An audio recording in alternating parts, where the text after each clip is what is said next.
প্রিয় নবম শ্রেণীর ছাত্রছাত্রীরা, সামনেই তোমাদের সেকেন্ড ইউনিট টেস্ট এক্সাম, অর্থাৎ আগস্ট মাসের ফার্স্ট উইক থেকে পশ্চিমবঙ্গের প্রায় সমস্ত স্কুলেই সেকেন্ড ইউনিট টেস্ট পরীক্ষা শুরু হবে। আজ আমি তোমাদের জন্য আলোচনা করব ভূগোল সাবজেক্টের একটি মডেল কোশ্চেন পেপার অর্থাৎ নমুনা প্রশ্ন তার উত্তর নিয়ে। তাই ভিডিওটি শেষ পর্যন্ত দেখো এবং চ্যানেলে নতুন হয়ে থাকলে চ্যানেলটিকে সাবস্ক্রাইব করে দাও এবং ভিডিওটি তোমার বন্ধুদের মধ্যে শেয়ার করে দাও। নবম শ্রেণীর ভূগোল সাবজেক্টের সেকেন্ড ইউনিট টেস্ট পরীক্ষার সিলেবাসটা আগে জেনে নাও। নবম শ্রেণীর ভূগোল সাবজেক্টের সেকেন্ড ইউনিট টেস্ট পরীক্ষার সিলেবাসটি হলো: তৃতীয় অধ্যায় পৃথিবী পৃষ্ঠে কোন স্থানের অবস্থান নির্ণয়, চতুর্থ অধ্যায় ভূমিরূপ গঠনকারী প্রক্রিয়া ও পৃথিবীর বিভিন্ন ভূমিরূপ, পঞ্চম অধ্যায় আবহবিকার এবং অষ্টম অধ্যায় অর্থাৎ পশ্চিমবঙ্গ থেকে পশ্চিমবঙ্গের অবস্থান, প্রশাসনিক বিভাগ এবং প্রাকৃতিক পরিবেশ এই অংশ থেকে তোমাদের সেকেন্ড ইউনিট টেস্ট পরীক্ষা হবে।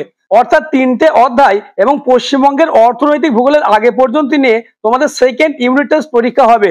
শুরু করছি আজকের আলোচনা।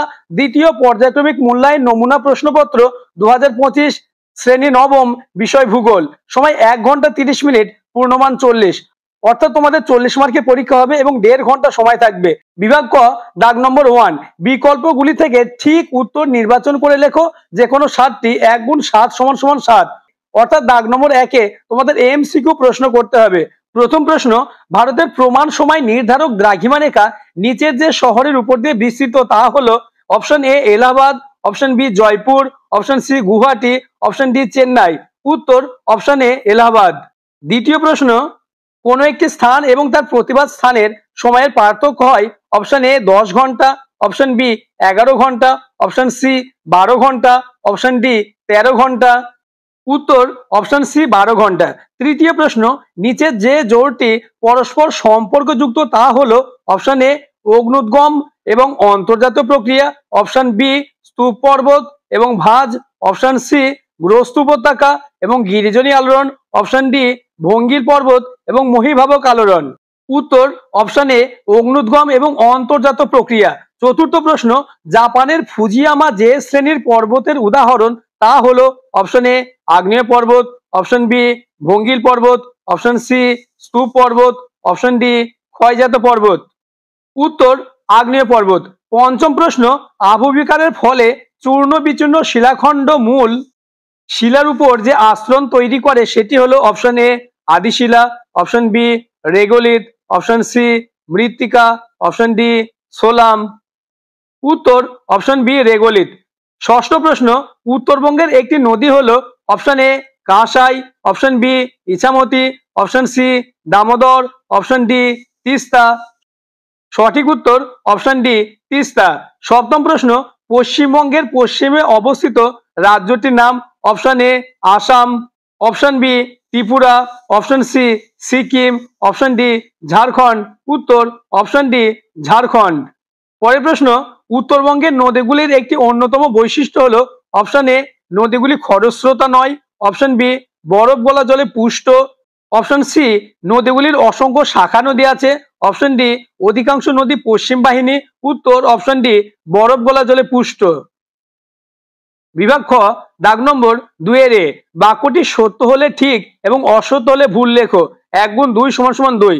প্রথম প্রশ্ন: একই অক্ষরেখায় জলবায়ুর কোনো পরিবর্তন দেখা যায় না। উত্তর ঠিক। দ্বিতীয় প্রশ্ন: পশ্চিমবঙ্গের নবীনতম জেলা আলিপুরদুয়ার। এটি ভুল, কেননা নবীনতম জেলা পশ্চিম বর্ধমান। দাগ নম্বর বি, উপযুক্ত শব্দ বসিয়ে শূন্যস্থান পূরণ করো। 1 গুণ 4 সমান সমান 4। প্রথম প্রশ্ন: পশ্চিমবঙ্গে অবস্থিত ভারতের উচ্চতম রেল স্টেশন? উত্তর ঘুম। দ্বিতীয় প্রশ্ন: নদীবাহিত পলি সঞ্চিত হয়ে ড্যাশ সমভূমি গঠিত হয়?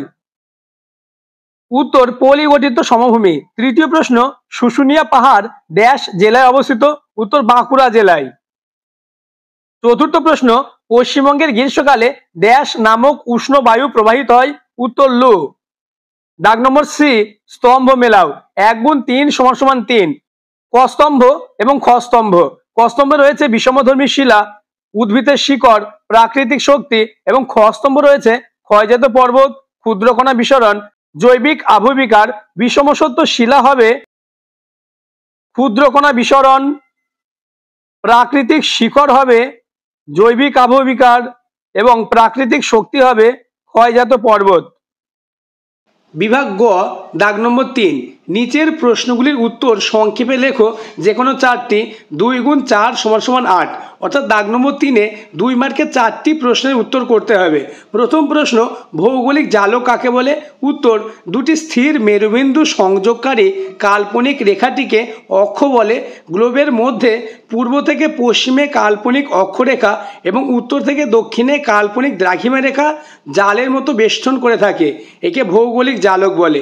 এই রেখাগুলির মাধ্যমে কোনো স্থানের অবস্থান নির্ণয় করা যায়। নেক্সট কোশ্চেন, অক্ষাংশ কাকে বলে? উত্তর, উভয় গোলার্ধে নিরক্ষরেখা থেকে উত্তরে বা দক্ষিণে পৃথিবীর কোনো স্থানের কৌণিক দূরত্বকে সেই স্থানের অক্ষাংশ বলে। দ্বিতীয় প্রশ্ন, ব্যবিচ্ছিন্ন মালভূমি গঠিত হওয়ার দুটি শর্ত লেখো। উত্তর, নাম্বার 1, মালভূমিটি প্রাচীন, কঠিন ও কোমল শিলা দ্বারা গঠিত হবে। দ্বিতীয়, বহির্জাত শক্তি যেমন নদী, বায়ু ক্রিয়াশীল হতে হবে। পরের প্রশ্ন, আগ্নেয় পর্বতের দুটি বৈশিষ্ট্য উল্লেখ করো। উত্তর, নাম্বার 1, সৃষ্টি। মূলত পাতের সঞ্চালন, ভূ আলোড়ন কিংবা ভূপৃষ্ঠের ফাটল সৃষ্টির দ্বারা ভূ অভ্যন্তরীণ গলিত পদার্থ উৎক্ষিপ্ত হয়ে আগ্নেয় পর্বত সৃষ্টি হয়। দ্বিতীয় পয়েন্টস করবে অবস্থান। ভূপৃষ্ঠের দুর্বল অংশ বা পাত সীমানা বরাবর আগ্নেয় পর্বত দেখা যায়। তৃতীয় পয়েন্টস করবে গাঠনিক উপাদান। আগ্নেয়শিলা, ভস্ম, সিন্ডার প্রভৃতির দ্বারা এই পর্বত গঠিত হয়। পরের প্রশ্ন, মানুষের নানা অবৈজ্ঞানিক কাজকর্মে মাটির গুণগত মান ক্রমশ হ্রাস পাচ্ছে। এমন দুটি পদ্ধতি বা উপায় উল্লেখ করো যাতে মৃত্তিকার গুণগত মান পুনরুদ্ধার করা সম্ভব। উত্তর, 1 নম্বর পয়েন্টস করবে শস্যাবর্তন। শস্যাবর্তন হলো একই জমিতে একই ফসল চাষ না করে ঘুরিয়ে ফিরিয়ে বিভিন্ন ফসল চাষ করা। এর ফলে মাটির গুণগত মান অর্থাৎ উর্বরা শক্তি বৃদ্ধি পায়। দ্বিতীয় পয়েন্টস হচ্ছে জৈব সারের ব্যবহার। জৈব সার ব্যবহার করেও মাটির উর্বরা শক্তি বৃদ্ধি পায়। পরের প্রশ্ন, আবহবিকার কাকে বলে? উত্তর, আবহাওয়ার অন্তর্গত বিভিন্ন উপাদানের যেমন উষ্ণতা, বৃষ্টিপাত, বায়ুপ্রবাহ প্রভৃতির দ্বারা যান্ত্রিকভাবে ভূপৃষ্ঠস্থ শিলার চূর্ণীকরণ কিংবা রাসায়নিকভাবে বিয়োজনকে আবহবিকার বলে। পরের প্রশ্ন, মৌসুমী বিস্ফোরণ কাকে বলে? উত্তর, গ্রীষ্মকালের শেষে মূলত মে মাসে উত্তর পশ্চিম ভারতে গভীর নিম্নচাপ ঘনীভূত হয়। ফলে বঙ্গোপসাগরের আর্দ্র বাতাস দক্ষিণ পশ্চিম দিক থেকে পশ্চিমবঙ্গে প্রবেশ করে। এই বায়ু আগমনের ফলে আকস্মিকভাবে বজ্রবিদ্যুৎ সহ বৃষ্টিপাত হয় এবং বর্ষাকালের সূচনা হয়। মৌসুমী বায়ুর প্রভাবে এই আকস্মিক বর্ষণকে মৌসুমী বিস্ফোরণ বলে। পরের প্রশ্ন, সামাজিক বনসৃজন কাকে বলে? উত্তর, কোন সরকারি বা স্বেচ্ছাসেবক সংগঠন অনাবাদি পতিত জমিতে বৃক্ষরোপণের যে পরিকল্পনা গ্রহণ করে তাকে সামাজিক বনসৃজন বলা হয়। প্রকৃতি সম্পর্কে সচেতনতা বাড়াতে ও সবুজের সংরক্ষণে এর গুরুত্ব অপরিসীম। পরের প্রশ্ন, পশ্চিমবঙ্গের সর্বাধিক বর্ষণযুক্ত এবং শুষ্কতম দুটি স্থানের নাম লেখো। পশ্চিমবঙ্গের সর্বাধিক বর্ষণযুক্ত এলাকা হবে দার্জিলিং এবং শুষ্কতম স্থান হবে পুরুলিয়া এবং বাঁকুড়া। পরের প্রশ্ন, পশ্চিমবঙ্গের জলবায়ু দুটি বৈশিষ্ট্য উল্লেখ করো। উত্তর, আর্দ্র গ্রীষ্মকাল এবং শুষ্ক শীতকাল এবং মৌসুমী বায়ুর প্রভাব। বিভাগ ঘ দাগ নম্বর 4, নিচের প্রশ্নগুলি উত্তর দাও। 3 গুণ 4 = 12। অর্থাৎ দাগ নম্বর 4-এ তোমাদের 3 মার্কের 4টি প্রশ্নের উত্তর করতে হবে। 3 মার্কের প্রশ্ন আলোচনার আগে আবার বলবো, চ্যানেলে নতুন হয়ে থাকলে চ্যানেলটিকে সাবস্ক্রাইব করে পাশের বেল আইকনটি প্রেস করে নোটিফিকেশন অল করে দেবে এবং ভিডিওটি তোমার বন্ধুদের মধ্যে শেয়ার করে দেবে। পরবর্তী ভিডিওতে তোমাদের নবম শ্রেণীর সেকেন্ড ইউনিট টেস্ট পরীক্ষাকে সহজ করার জন্য প্রত্যেকটি সাবজেক্টের সাজেশনমূলক এবং নমুনা প্রশ্ন অর্থাৎ মডেল প্রশ্ন এবং তার উত্তর নিয়ে আলোচনা করব। তাই চ্যানেলটিকে সাবস্ক্রাইব করে পাশের বেল আইকনটি প্রেস করে নোটিফিকেশন অল করে দেবে। 4 দাগের প্রথম প্রশ্ন, 3টি বিষয়ের ভিত্তিতে অক্ষরেখা ও দ্রাঘিমা রেখার পার্থক্য নিরূপণ করো। 3 মার্কের প্রশ্নগুলির উত্তর তোমাদের টেক্সট বুক বা সহায়িকা বই থেকে তোমরা করে নেবে, অথবা স্থানীয় সময় ও প্রমাণ সময়ের সংজ্ঞা দাও। দ্বিতীয় প্রশ্ন, পৃথিবীর বেশিরভাগ মানুষই সমভূমি অঞ্চলকে বাসস্থানের ক্ষেত্র হিসেবে বেছে নিয়েছে।